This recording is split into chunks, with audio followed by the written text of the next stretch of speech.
Satprem, la clé des contes.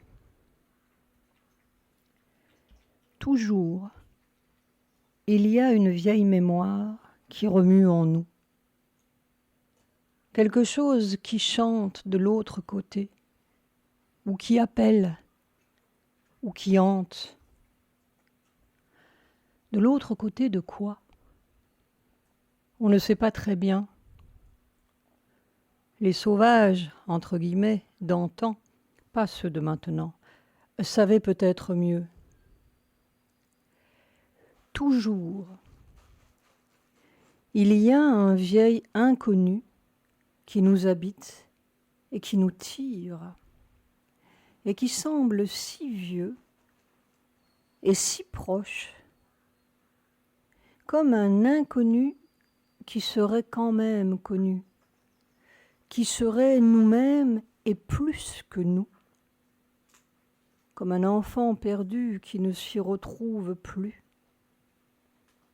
comme une très vieille chanson qui ne retrouve plus ses notes, comme une très vieille tendresse qui nous embrassait là-bas, de l'autre côté des ans que nous vivons ici, à tâtons, si mal, dans notre peau d'aujourd'hui. Et ça tire, et ça tire. Vers quoi, on ne sait pas, ou on ne sait plus. Et pourtant, c'est comme si l'on avait toujours su.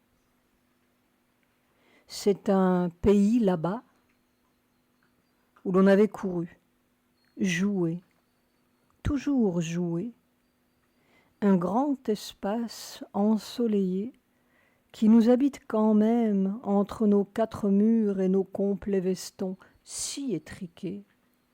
Ça, bas dedans, dans ce cœur d'enfant qui ne sait plus très bien où il en est, ni où il est, d'ici ou de là, et peut-être est-il des deux côtés en même temps, dans une même peau.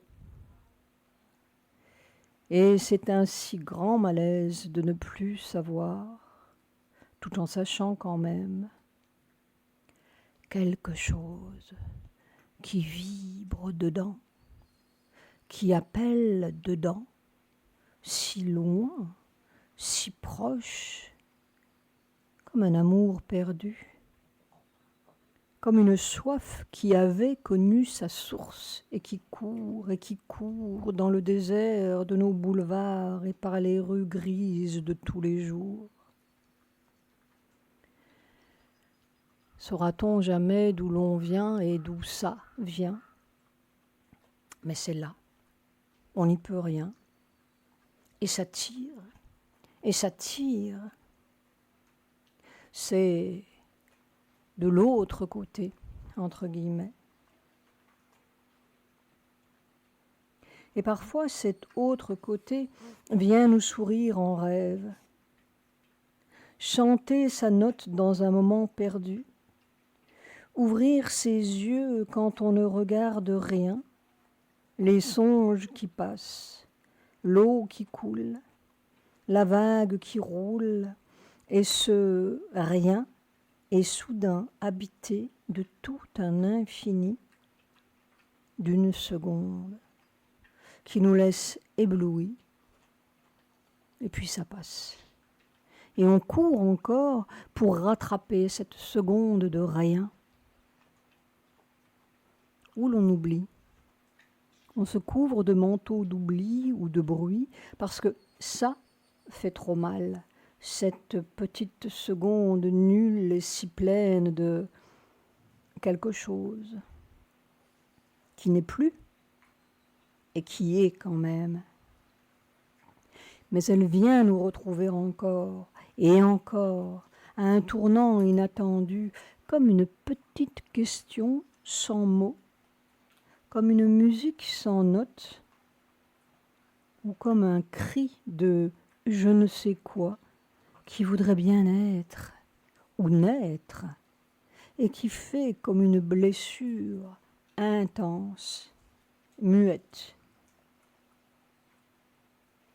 Il y a quelque chose qui n'est pas là et qui est quand même, et qui fait un trou dans nos vies. Ce trou d'inconnu dans nos vies, quelques êtres l'ont peuplé d'une musique divine, Beethoven, Bach, d'un poème magique, Rimbaud, Villon et d'autres, d'une vibration sacrée comme le gong des temples et les incantations védiques qui s'en vont si loin à travers le temps et l'espace. Mais nous sommes toujours dans nos murs d'ici et maintenant.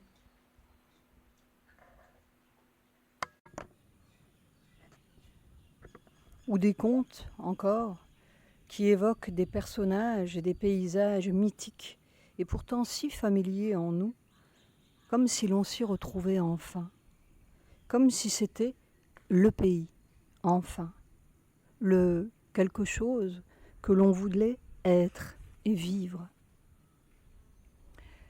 Et puis, il y a tous les faiseurs de paradis qui ont voulu enfermer cette petite seconde divine, ce petit ressac d'infini, dans une boîte ou une autre, dans un Dieu ou un autre, quelques sauveurs, entre guillemets, de notre misère jamais sauvée et de nos cœurs troués. Mais le paradis, c'est de l'autre côté. Et le ciel et le bon Dieu, c'est de l'autre côté. Et pourtant, cet autre côté, entre guillemets, s'obstine à battre en nous, au bout de tous ces millénaires inconnus, de tous ces visages disparus et toutes ces peines perdues. Il y a une vieille musique qui s'obstine, une vieille soif qui s'obstine, un vieil oiseau sauvage jamais attrapé qui bat quand même des ailes dans notre cage. Et puis, il y a toujours cette vieille mort qui vient claquer sa porte sur nos chansons et nos contes et nos espoirs et nos amours jamais comblés. Et c'est la vieille tragédie de toujours. Est-ce pour toujours ? Il y a un faux sens total à nos vies d'hommes, comme si tout était vu à l'envers ou à travers un écran. Et puis un jour, l'écran tombe. Malheureusement, il tombe quand il est trop tard pour rien y faire et rien changer, sur un lit de mort ou dans une cellule de condamnés. Alors on s'aperçoit que la mort, entre guillemets, n'est rien, mais que c'est l'écran qui fait la mort. Et que l'on a vécu toute sa vie dans la mort, une mort qui faisait semblant de vivre et qui s'enchantait de quelques contes. Mais qui veut vivre le conte et faire sauter l'écran sans en mourir ?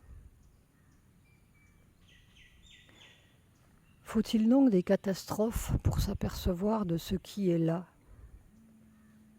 Ou peut-être les catastrophes sont-elles faites collectivement et individuellement pour nous obliger à voir ce qui est là ? Mais il y a toujours ce mais de malheur.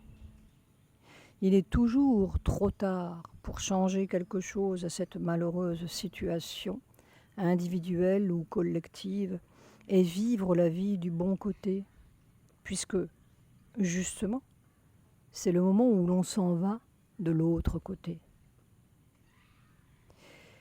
Il faut traverser la mort en vivant et ramener ici ce qui est de l'autre côté. Changer, transformer cet ici avec ou par le pouvoir de ce qui est soi-disant de l'autre côté. Vivre ce conte enfin, cette musique, cette vastitude délivrée, cette vie qui n'est plus de la mort debout ou en attente. Nous n'avons plus le temps d'attendre. La mort est toute là, régnante sur le monde et grimaçante, ricanante par des millions de petits gnomes au cerveau de nains pourvus d'instruments démesurés et hypnotiques. C'est toute l'espèce qui doit traverser le mur ou mourir dedans. Mais cette catastrophe-là, elle est voulue ou prévue pour nous obliger à sortir de cette espèce très peu humaine et à changer de côté au lieu de mourir sempiternellement du mauvais côté.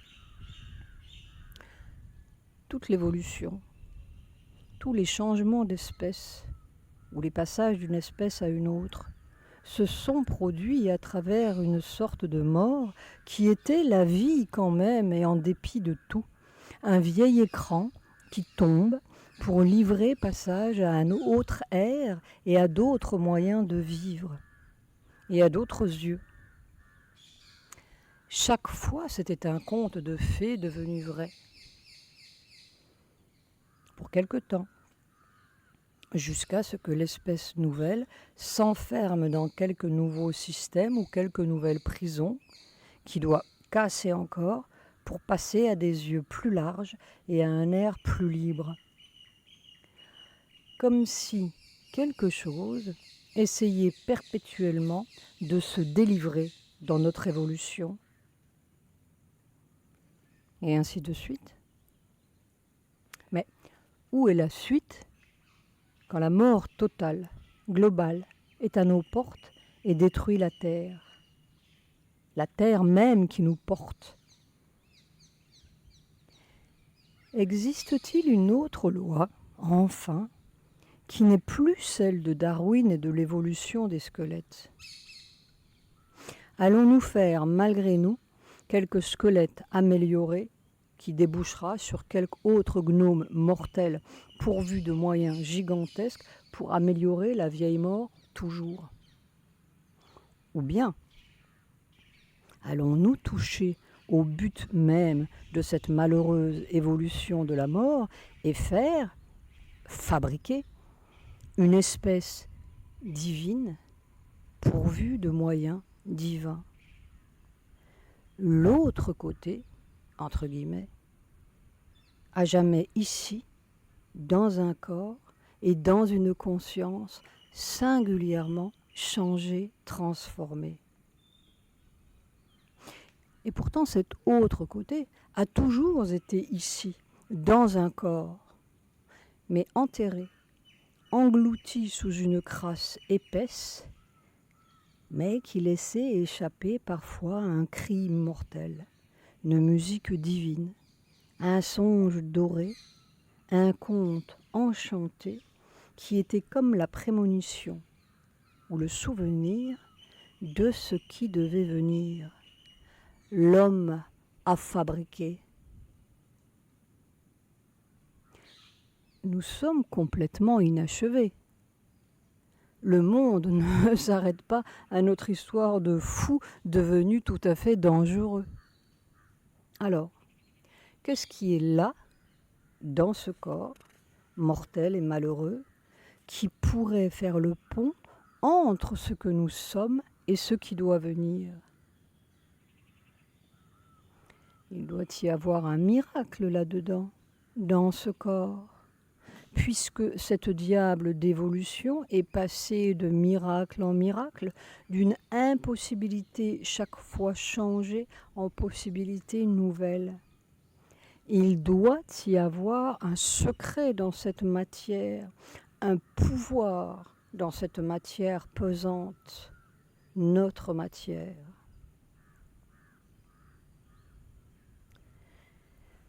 Chaque fois, dans cette terrible zoologie évolutive, il a bien fallu un premier qui a fait le pas à travers la mort de sa vieille espèce ou à cause de cette mort même. L'obstacle est toujours le moyen. Parmi nous, il y a des êtres qui ont des yeux plus ouverts ou un feu d'aspiration plus intense que celui que nous gaspillons à de médiocres fins ou à de brefs triomphes toujours écroulés. ce feu, c'est toujours le moyen, puisqu'il dérive d'un même soleil partout. Il y avait un révolutionnaire nommé Sri Aurobindo au début du siècle qui aspirait à délivrer l'Inde de la domination britannique. Il fut jeté en prison à Calcutta, mis dans une cellule aux barreaux de fer. On allait le pendre. Il a attendu sa pendaison pendant 1 an. Quand il est sorti de là, le 6 mai 1909, il ne voulait plus faire la révolution de l'Inde ni changer la loi des Anglais, mais faire la révolution de l'espèce et changer la loi de la mort. Il ne s'agit pas de se révolter contre le gouvernement britannique. N'importe qui peut le faire aisément. Il s'agit en fait d'une révolte contre la nature universelle tout entière. Que s'est-il passé? Et ce coup de massue. L'homme est un être de transition. Il s'est réfugié à Pondichéry, où Mère l'a rejoint après la Première Guerre mondiale. Le salut est physique, disait-elle. Que s'est-il passé? Quel est ce nouveau conte de fées? Allons-nous vivre ce conte des millénaires? Par une étrange coïncidence de date et de parcours, il y avait un petit de la mer qui était sorti d'un camp de concentration nazi un certain 5 mai. Il était donc très intéressé, ou peut-être désespéré, de savoir ce qui s'était passé. Cet être de transition, quoi? Dans la mort, on a le temps de creuser ses murs avant qu'elle ne vous avale tout à fait et une fois de plus dans son trou. Mais une fois de plus, cela fait trop de fois de plus. C'est la défaite. La perpétuelle défaite. Et puis les hommes de fer, il y en a eu de trop depuis 2 millénaires. Ce petit de la mer était une question de feu sur un trou brûlant qui était lui quoi? Et un jour, Mère lui a dit « Tu as la possibilité de faire ce travail parce que tes cellules ont eu l'expérience préliminaire de la mort. »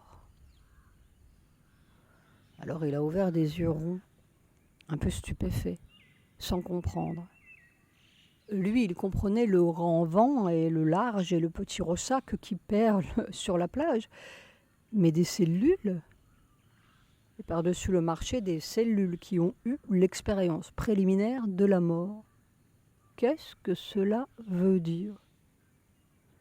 Les cellules, ça naviguait sous une peau de marin. Il faut du temps pour comprendre.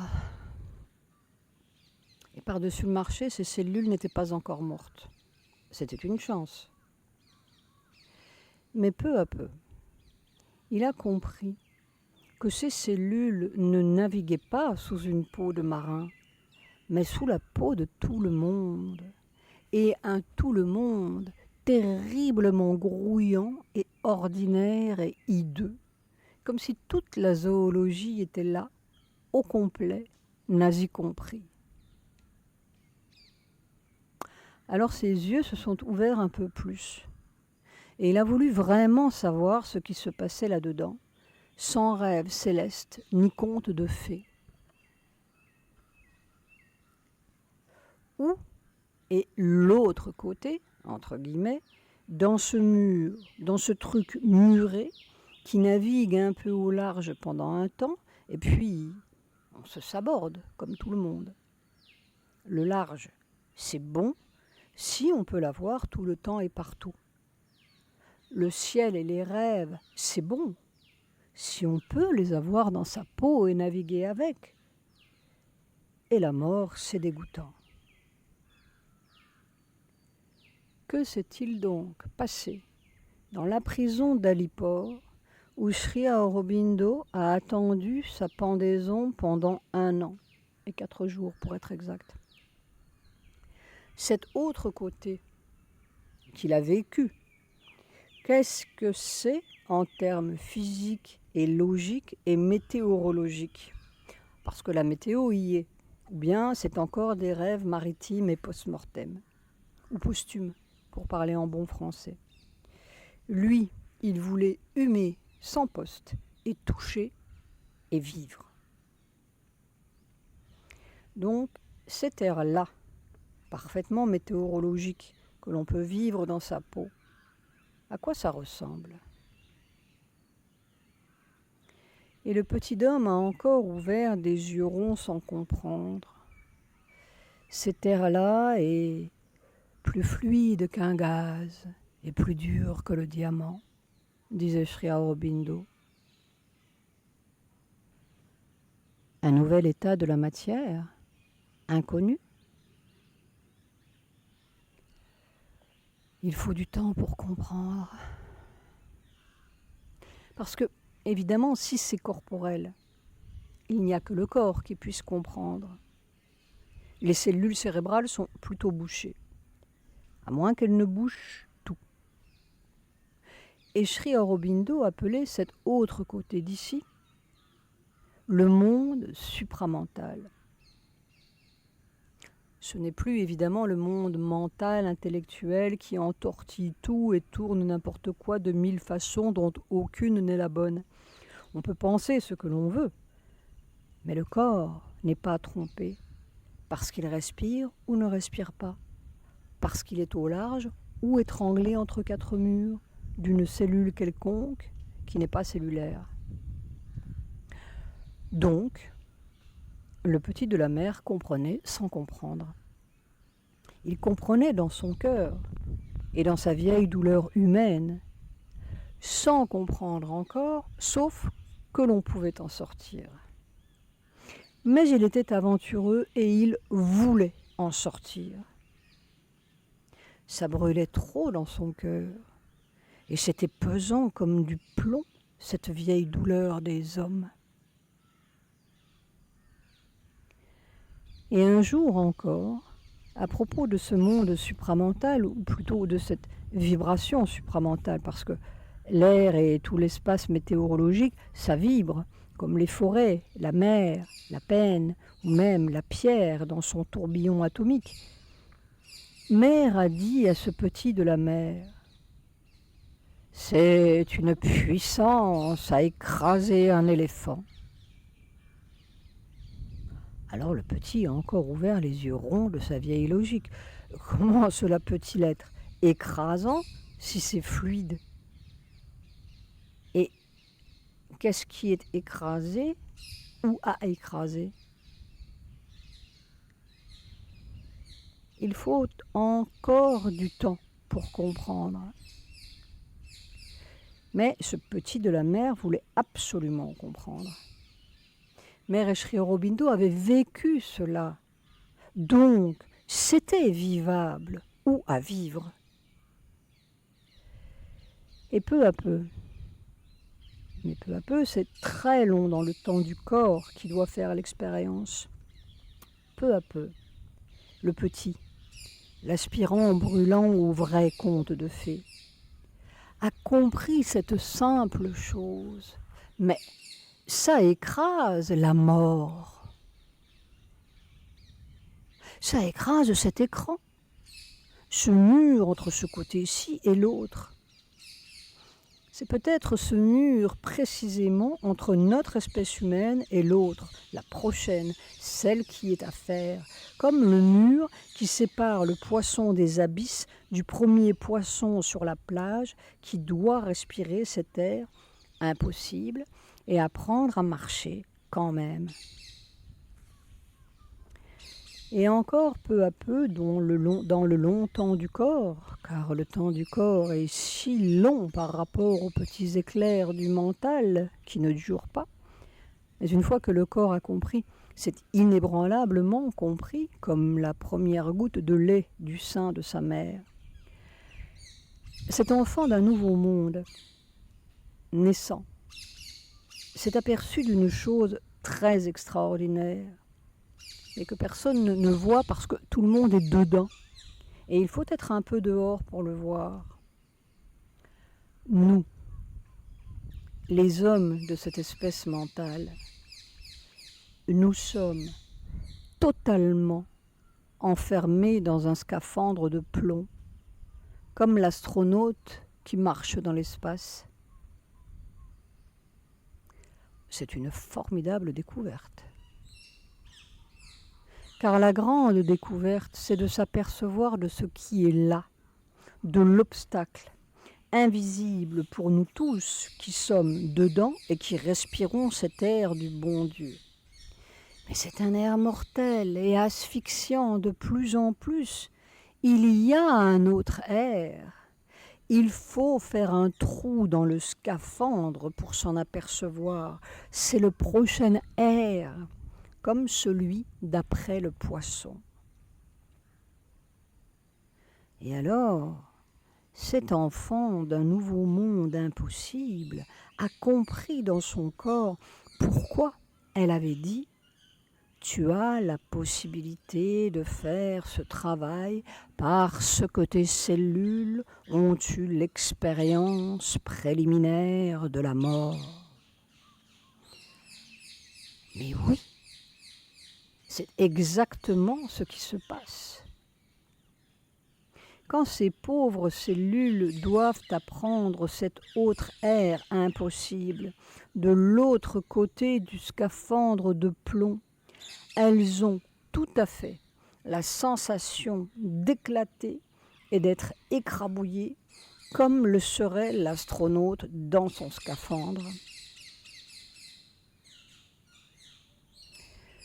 C'est une découverte difficile, il faut bien le dire. Mais ça se fait peu à peu, lentement, péniblement. Et c'est parce que ces cellules avaient traversé la vieille mort d'où l'on ne sort pas, la vieille mort hypnotique dans un sac de plomb, qu'elles sentaient, pouvaient sentir que, mais non, c'est plein de soleil de l'autre côté, c'est plein d'amour, c'est plein de tendresse, c'est plein d'espace libre et vibrant et chantant, c'est plein de tous les pleins possibles et jamais imaginés, pas même dans les contes de fées. C'est un émerveillement difficile et un peu écrasant. Mais surtout, cela, un sens divin, sacré, comme une nouvelle sorte de sens, en plus ou en dehors de nos 5 sens. Et un sens cosmique. Car il est tout de suite évident, corporellement évident, que cette évolution nouvelle, divine, n'est pas faite pour un petit bonhomme, ni pour produire un homme spectaculaire, comme l'imagineraient nos légendes, une sorte de super-homme doué de pouvoirs mirobolants. Bien que nos légendes aient un grain de vérité et que cela puisse aussi venir, car on s'aperçoit très vite que les lois de la nature, entre guillemets, ne sont pas ce que l'on pense. Nous disons bien ce que l'on pense. C'est une révolution beaucoup plus profonde qui est en vue. Tout de suite, et dès le départ, ou la première percée, on est précipité dans l'autre bout des choses, le vieux départ de notre malheur. C'est d'ailleurs ce malheur même qui nous oblige à chercher la sortie, comme quoi l'obstacle est toujours le moyen. Nous sommes toujours sortis par la mauvaise porte, mais il y a la bonne porte. Le salut est physique, disait Mère. La première trouée du scaphandre. Si elle nous précipite dans un merveilleux sens divin, nous jette simultanément dans un prodigieux sens cosmique, comme si tous les millénaires étaient là d'un seul coup, des millénaires de malheur. C'est comme un enfer qui se débat férocement contre cette intrusion subite d'une puissance dérangeante ou expulsante.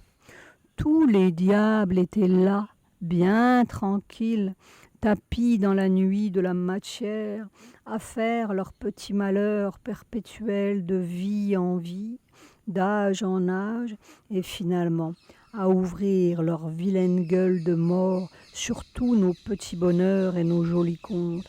Et tout d'un coup, c'est la vie qui entre dans le scaphandre, la vraie vie. Mais ils sont furieux, ils sont féroces. Et alors tout est contre, mais un contre cosmique. Ce sont les forces universelles qui sont parfaitement dérangées. Justement, ces fameuses lois, entre guillemets, qui ont réglé notre scaphandre particulier et tout le scaphandre terrestre tel que nous le vivons ou que nous le vivions. Parce que finalement, il n'y a qu'un. Il n'y a plus de toi et moi là-dedans, plus de petit bonhomme spécial. Il y a un tout terrestre coagulé comme du béton et qui dit non à cette invasion divine. C'est la vie et la mort tout d'un coup, enlacés dans un même corps. Le vieux combat millénaire qui se trouve enfin face à face au grand jour. Et qui l'emportera ? Nous sommes en plein dans la question. C'est le monde entier qui est dans la question et qui se débat comme les millénaires d'où nous sommes sortis, comme le premier roc des âges. Alors tout de suite, le corps comprend pourquoi Sri Aurobindo disait ce qui nous paraissait une énigme et un paradoxe. Cet air nouveau est plus fluide qu'un gaz et plus dur que du diamant. Il faut faire un trou dans ce premier roc terrestre, cosmique, comme avec une foreuse pourvue de sa pointe de diamant. Une puissance a écrasé un éléphant, disait Mère. Mais oui, ça pourrait écraser n'importe quoi. Mais ça écrase la mort du monde. Et c'est merveilleusement fluide, divinement fluide, comme un air jamais respiré, et heureusement, car cet air-là ne veut pas écraser le bonhomme. Il veut écraser la mort du bonhomme et le mensonge du monde. Et les cellules le savent. Elles savent le merveilleux soleil qui est de l'autre côté, le merveilleux amour qui est de l'autre côté, et la tendresse, la liberté jamais connue. Plus de loi, mais la loi. Enfin, l'homme libre. Enfin, la vie. Quelque chose qui n'est plus le contraire d'eux, comme l'amour est le contraire de la haine, la vie le contraire de la mort, la vertu le contraire du péché. Mais dans tous ces vieux contraires, les deux s'embrassent parfaitement.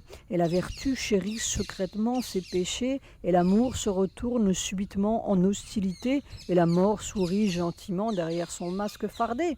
Et les dieux ont l'art de se changer en diable. Il n'y a plus qu'un qui était toujours plein d'amour et de joie du grand large. Mais cette fois-ci, dans un corps, les cellules savent. Elles attendaient ce moment-là. Depuis combien de siècles et de millénaires sous nos pauvres carcasses malheureuses et trompées.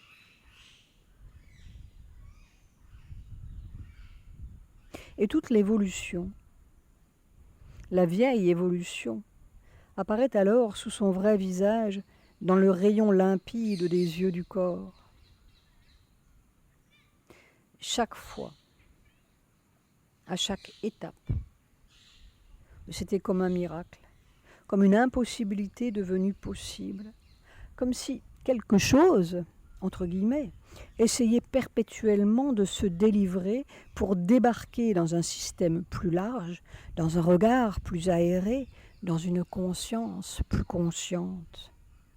Et puis le système provisoire s'enfermait dans une prison légale, normale, habituelle, jusqu'à ce qu'elle étouffe assez pour casser sa vieille carapace ou son vieux scaphandre et recommencer encore.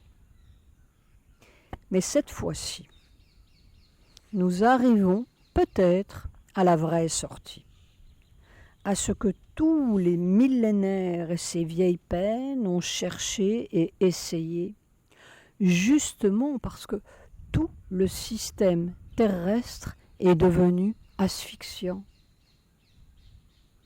Il fallait que la cruauté du système nous saute à la figure pour que nous, entre guillemets, les hommes, ou quelques-uns, cherchent à en sortir. L'aberration que nous vivons est arrivée à son point d'éclatement. Et là-dessous, dans cette vieille matière que nous croyons si bien connaître, il y avait un sourire qui attendait.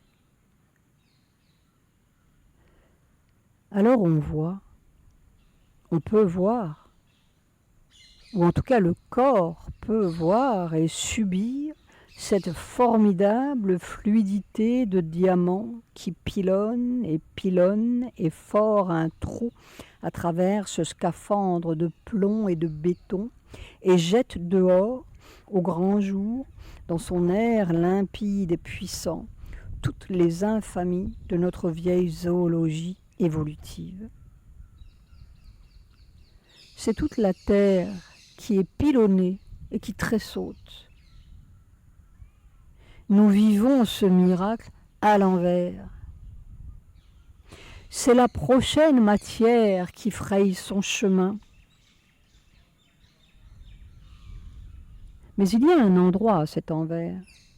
Et quand on commence à passer le nez de l'autre côté de ce scaphandre, on s'aperçoit, ou on sent avec stupéfaction et émerveillement, que non seulement les lois de la nature ne sont pas comme nous le pensons dans notre scaphandre, mais que cette matière même, si pétrifiée, si récalcitrante et intraversable, sauf par nos moyens démoniaques et mortels, est tout autre chose, le lieu même du secret et du mystère et du miracle qui a fait tous ces mondes. On s'aperçoit, ou le corps perçoit, douloureusement parce qu'il résiste comme tout le reste du corps cosmique, que cette matière, mon Dieu, c'est de la pâte à modeler. Seulement, il faut avoir le vrai instrument pour modeler. Chaque espèce l'a modelé à sa façon particulière et vivait assez harmonieusement son modelage particulier. Mais notre espèce pensante et scientifique et religieuse en a fait du béton indubitable et hypnotique et infaillible, d'où il n'y avait plus qu'une sortie, dans les cieux de la mort ou dans les dernières découvertes de notre science, qui découvrait seulement ce qu'elle avait et pensait et modelait mortellement dans son propre scaphandre. Et nous avons modelé les maléfices que nous pensions. Mais là-dessous, il y avait un sourire qui attendait. Il y avait une tendresse, un amour qui attendait que ces enfants s'aperçoivent de ce qu'ils sont. C'est ce vrai conte de fées que nous aimerions vous conter, celui que nos poèmes, nos songes et nos chansons ont balbutié à travers les âges. Car il y a une très vieille mémoire en nous qui se souvient d'un ailleurs qui fut toujours sien, d'une beauté, d'un amour, d'un grand large qui furent toujours siens, d'un autre côté qu'elle abritait toujours dans son corps et qui cette fois-ci va pouvoir passer ici et modeler son nouveau corps. 6 mai 1997.